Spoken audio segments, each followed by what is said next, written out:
먼저 자세한 마감 상황 전해주시죠. 네, 연휴에서 돌아온 뉴욕 증시가 강한 하락세를 맞이했습니다.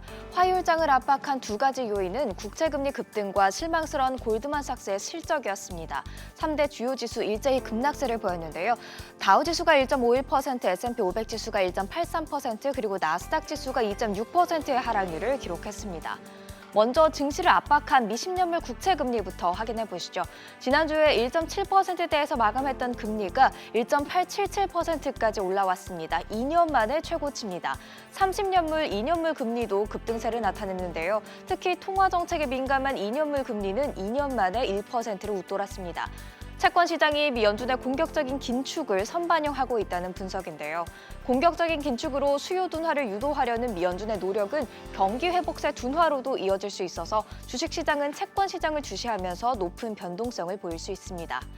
이어서 골드만삭스입니다. 작년 4분기 실적이 실망스러워 주가가 7% 가까이 급락했습니다.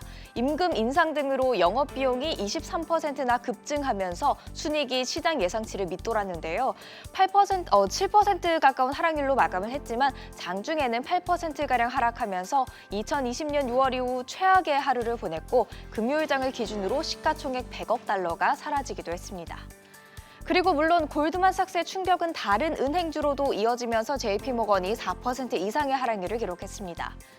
화요일장에선 대형 인수 계획도 발표가 됐죠. 마이크로소프트가 미국의 대형 게임 업체 액티비전 블리자드를 687억 달러, 약 82조 원에 인수한다고 밝혔습니다. 메타버스 경쟁력을 높이기 위해서인데요. 국채금리 급등에 인수금액 부담이 더해진 마이크로소프트는 하락을 했지만 액티비전 블리자드는 25% 급등세를 나타냈습니다. 뉴욕 증시 시총 상위 종목입니다. 애플이 1.9%가량 하락을 했습니다. 스웨덴의 통신장비 기업 에릭슨이 애플을 상대로 5G 특허 침해 소송을 추가로 제기했다는 소식이 있습니다. 국채금리 급등에 다른 대형 기술주도 힘을 못 썼습니다. 알파벳과 아마존 모두 2% 안팎의 하락률을 보였고요. 테슬라 1.82% 하락률로 장을 마쳤습니다. 이어서 보시면 메타가 4% 이상의 하락률을 기록했고요. 이어 반도체주도 각각 3%대, 4%대 강한 하방 압력을 받았습니다. 금융주도 선뜻 웃지 못하는 하루였는데요. 골드만삭스발 충격 때문이겠죠. 버크셔스웨이가 1.18% 하락을 했고요. 시총 12자리를 지키고 있던 JP모건은 12자리에서 내려왔습니다. 그리고 그 자리로 올라온 건 바로 보시듯이 비자인데요. 아마존이 영국에서 비자 카드와의 전쟁을 철회했다는 소식에 약한 훈풍이 이어지고 있는 것으로 보입니다. 계속되는 긴축 우려와 채권 시장을 주시한 유럽 주요국 증시도 일제히 하락세를 나타냈습니다.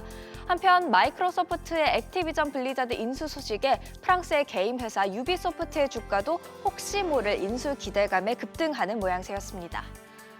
비트코인 가격도 주식시장처럼 하락세를 타고 있습니다. 5,200만 원 부근에서 시작했던 가격이 어느덧 5천만 원대로 내려왔습니다. 국제유가는 7년 내 최고치를 기록했습니다. 공급 부족 우려가 여전한 가운데 러시아와 우크라이나 간 긴장에 이어서 이번에는 중동 지역에서 군사적 긴장감이 고조되고 있기 때문입니다. WTI가 배럴당 85달러 선을 돌파하면서 거래를 마쳤고요. 현재 브렌트유가 87달러 선에서 거래가 되고 있는데요. 올해 유가가 배럴당 100달러에 이를 수 있다는 주장의 설득력이 커지고 있습니다. 엑슨모빌 CEO는 단기적으로는 가격 변동성이 크겠지만 결국에는 가격이 하락세를 탈 수밖에 없을 것이라고 말했습니다. 원달러 환율은 달러당 1,190원 10전에 마감했습니다. 서학개미 브리핑은 잠시 후에 전해드리겠습니다.